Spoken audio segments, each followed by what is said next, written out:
Mental math कक्षा 8। मैं हूं हरी सर और आप सभी बच्चे देख रहे हैं आपका अपना YouTube channel math with Hari sir.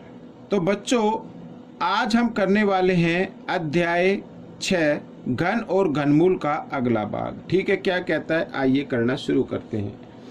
तो ये रहा आपके सामने। ठीक है, देखो प्रश्न नंबर 29, मान बताना है। क्या बताना है? मान बताना है।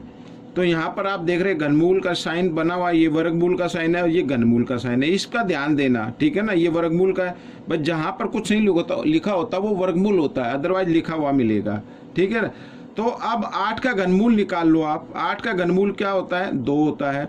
और 343 का घनमूल क्या होगा? 7 होगा। ठीक है, आप इस तरीके से फैक्टर करके आप निकाल सकते हैं और 3 का ग्रुप में से एक नंबर बाहर निकाल सकते हैं, तो ये 7 से जाएगा। ठीक है, इस तरीके से। और ये भाग का निशान। अब 100 का वर्गमूल क्या होता है? 10 होता है।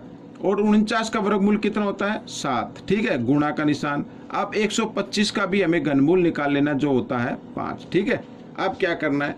अब देखो 2/7 भाग का निशान बदलना गुणा में, और अगली संख्या का क्या कर देना है? उल्टा कर देना है, इस तरीके से। ठीक है, 7 से 7 कट गया, 5 एकम 5, 5 दूनी 10, 2 से 2 कट गया, तो उत्तर कितना आ गया? 1 आ गया बच्चों। कितना आ गया? 1 आ गया। ये प्रश्न आपका हल हो गया। प्रश्न नंबर 30 क्या कहता है, ये देखो। प्रश्न नंबर 30 कहता है मान बताइए। मान बताना भाई यहाँ पर। ठीक है, ये भी घनमूल है और भाग का निशान पे इधर भी ये क्या घनमूल दिया हुआ है। अब 5 का तो घनमूल होता नहीं है, तो हम क्या करेंगे, इस तरीके का जो कोई क्वेश्चन आ जाए आपके सामने, आपको क्या करना है, आपको ना इसको पूरे घनमूल, एक ही घनमूल के निशान के अंदर ले लो आप, इस तरीके से। ये 40,000 और इधर, ठीक है, 512, और भाग का निशान बदल दो गुणा में, और गुणा में जब बदल देते हैं तो अगली संख्या का उल्टा कर देना है, 512/5 ऐसे। ठीक है, एक ही घनमूल के अंदर ले लिया हमने इसको। ठीक है, मैं इधर आपको बताता हूँ, आप कंफ्यूज में मत आना। देखो 40,000/512, ठीक है, और ये भाग इसी तरीके से तो है 5/512। इसके बाद ये मैंने किया। ठीक है, तो आप डायरेक्ट करें। अब देखो जो कटता काट दो, 512 से 512 कट गया, 5 से 5 अट्ठे 40 और 3 0। ठीक है, तो ये आ गया बच्चों, कितना आ गया? 8,000 आ गया। अब 8,000 को हम लिख सकते हैं बच्चों क्या? 8 गुणा 1000 लिख सकते हैं। अब 8 का तो आपको मालूम है क्या होता है, घनमूल 2 होगा, और यहाँ पर 1000 का क्या होगा?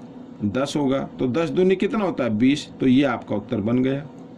ये आपका उत्तर आ गया। प्रश्न नंबर 31। ठीक है, प्रश्न नंबर 31 करते हैं। दी गई आकृति में इकाई घनों की संख्या बतानी है। ठीक है, इकाई घन निकालना है। तो हम क्या करेंगे, सबसे पहले मैं आकृति आपकी बना लेता हूं इधर। ठीक है, थोड़ा सा अगर टेढ़ी मेढ़ी बन जाए तो उसको इग्नोर करना। ठीक है, ऐसे। ये इकाई घनों की संख्या ज्ञात करनी है, मीन्स आपको इसका आयतन निकाल लेना है। ठीक है, ये होगी 5 सेंटीमीटर, 5 सेंटीमीटर, और ये है आपकी 4 सेंटीमीटर है। ठीक है, और इधर ये जो है ना, ये वाली है 3 सेंटीमीटर, 3 सेंटीमीटर। अब आपकी ये लंबाई भी आ गई, ये ऊंचाई आ गई, और ये चौड़ाई आ गई। ठीक है, अब आपको क्या निकालना? घनों की संख्या निकालनी है, तो इकाई घन निकालना है, इकाई घन। ठीक है, तो क्या करना, कैसे निकालेंगे? तो इस आकृति का आपको क्या निकालना? आयतन निकालना है। ठीक है, ये घनाभ है ना, लंबाई चौड़ाई ऊंचाई दी हुई, तो आयतन हो गया ये। ठीक है, घनाभ हो गया, घनाभ का आयतन निकालेंगे। तो घनाभ का आयतन, घनाभ का आयतन क्या होगा? लंबाई गुना चौड़ाई गुना ऊंचाई। ठीक है, मैंने शॉर्ट में लिख दिया बच्चों। तो लंबाई 5, 4 और 3, 5 चौक 20, 20 दिया 60, 60 क्या आ गया? 60 घन सेंटीमीटर आ गया, 60 घन सेंटीमीटर आ गया। या आप इस तरीके से भी लिख सकते हैं, ठीक है ना, यहाँ पर ये 3 इस तरीके से भी लिख सकते हैं। तो इसमें कितने इकाई घन होंगे, इकाई घन की बात पूछी जाए, अगर 1 सेंटीमीटर अगर इसकी भुजा ले, ठीक है, तो 1 वाले ऐसे कितने घन बन जाएंगे, 60 बनेंगे। यही आपका उत्तर बनेगा, ठीक है, 60 इकाई घन, 60 इकाई घन होंगे बच्चों, ये आपका उत्तर बन गया। प्रश्न नंबर, तो बच्चों प्रश्न नंबर 32 क्या कहता है, देखो, वह सबसे छोटी संख्या बताइए जिसे 2714 में जोड़ने पर एक पूर्ण घन बन जाए। इसका मतलब क्या है, ये जो 2714 है, ठीक है ना, ये पूर्ण घन नहीं है, ये पूर्ण घन नहीं है। तो हमें क्या करना है, ठीक है, इसमें जोड़ना है ना, तो आपको इसके आसपास का घन देखना है बच्चों। क्या देखना है, घन देखना है। तो बच्चों 14 का घन होता है, मैं आपको बताता हूँ, आपको कम से कम 20 तक तो याद होना चाहिए, ठीक है। अगर हम 14 का घन निकालते हैं, यानी 14 गुणा 14 गुणा 14 ऐसे निकालते हैं, तो वो आता है बच्चों 2744, ठीक है। कितना आएगा, 2744, इसके आसपास का है। अगर हम क्या करें, इस 2744 में से, ठीक है, और ये 2714 को अगर हम घटा दें, ठीक है, तो 4 में 4 गया 0, 4 में से गया 3, ठीक है, ये आ गया 30। तो वो संख्या क्या होगी, 30 होगी। यानी 30 इसमें अगर हम जमा कर दे, फिर ये क्या बन जाएगा, 2744 बन जाएगा। तो जोड़ने पर ये पूर्ण घन बन जाएगा, ठीक है। तो लिखेंगे वह संख्या क्या है, 30 है, वह संख्या क्या है, 30, ठीक है। तो इस तरीके से करना है ये। प्रश्न नंबर 33 क्या कहता है, देखो, प्रश्न नंबर 33 कहता है, प्रश्न नंबर 33 को थोड़ा जूम आउट कर लेता हूं मैं, ठीक है।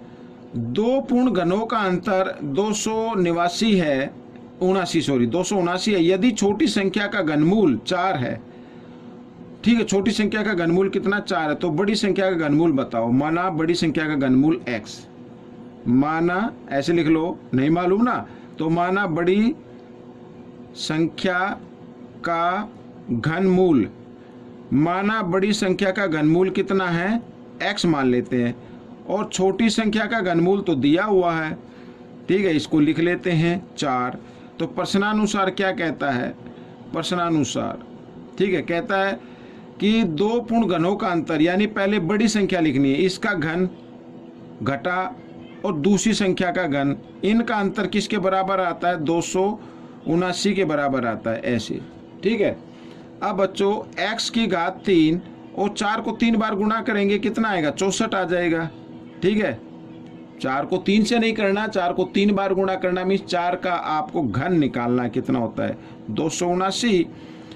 अब x की 3 बराबर 279, अब इस घटा 64 को लेके आना दाईं तरफ बराबर के निशान से इधर, तो जमा का हो जाएगा, क्योंकि जो घटा की वो जमा की हो जाती है। आइए जमा कर लेते हैं, 9 और 4 13 का 3 का हासिल 1, 7 और 6 13 और 1 14 का 4 का हासिल 1, 2 और 1 3, 343 आ गया बच्चों। मैं इधर बता देता हूँ, ठीक है ना।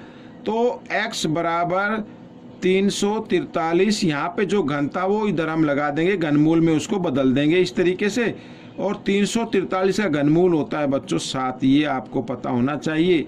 आप इसको निकाल भी सकते हैं, तो ये आपका उत्तर आ गया, ठीक है। तो बड़ी संख्या का घनमूल कितना है, 7 है। प्रश्न नंबर 34 क्या कहता है, प्रश्न नंबर 34 देखो, यहाँ पर लिखा है, ये संख्या आप देख रहे हैं, अगर मैं इसको देखूँ तो a की 3 जमा b की 3 जमा c की 3, ठीक है, वो ठीक है, यहाँ पे घटा का निशान है, तो आप इस तरीके से मान लीजिए a की 3 जमा b की 3 जमा c की 3। अगर कोई भी प्रश्न इस तरीके से आता है तो आपको क्या करना है, आपको क्या करना है मैं आपको बताता हूँ। तो सबसे पहले आपको उसको देखना, a जमा b जमा c के रूप में रख के देखना। अगर वो 0 के बराबर आता है, अगर वो नंबर 0 के बराबर आता है, तब उसका आंसर क्या होगा। अगर a की 3 जमा b की 3 जमा c की 3 दिया हुआ है, ठीक है ना, तब उसका आंसर क्या हो जाएगा, उसका आंसर होगा घटा वो 3abc, क्या होगा 3abc, ये आंसर होगा, क्या होगा 3abc, ठीक है ना, ये आंसर होगा। तो ये आपको याद रखना है, तो किसके बराबर होगा, 3abc के बराबर होगा, ठीक है। आइए देखते हैं इसको, तो 70 जमा 20 घटा 90। अब 70 और 20 बोर्ड मास का रूल कहता है पहले जमा करना है, तो 90 घटा 90, तो ये तो 0 के बराबर आ गया। तो इसका मतलब क्या होगा कि 70 की घात 3 जमा 20 की घात 3 और जमा यहाँ पर 90 की घात 3, ये किसके बराबर होगा? 3। ठीक है, ये यहाँ पर घटा का निशान है, घटा का। ठीक है, ये घटा जमा हमने लिया, लेकिन सी पे किसका निशान है? घटा का। तो 3 ए क्या है? 70, बी क्या है? 20 और सी क्या है? घटा 90। ऐसे, ठीक है, इस तरीके से कर लेना। तो बच्चों ये घटा का निशान तो शुरू में लगा दो। ठीक है, कितनी जीरो? 1 2 3, 3 जीरो लगा दो आप। अब बाकी जो संख्या बची उनको गुना कर लो।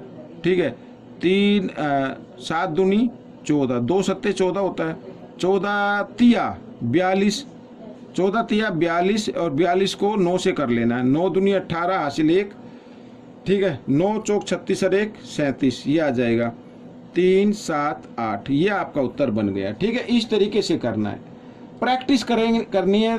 जब आप प्रैक्टिस करेंगे तभी आप इसको जल्दी कर पाएंगे। ठीक है, बिना प्रैक्टिस कुछ नहीं होगा। तो अब मिलेंगे हम अगले भाग में, तब तक आप इस वीडियो को देखें और वीडियो देखकर प्रैक्टिस जरूर करें। ठीक है, वीडियो देखने के लिए धन्यवाद।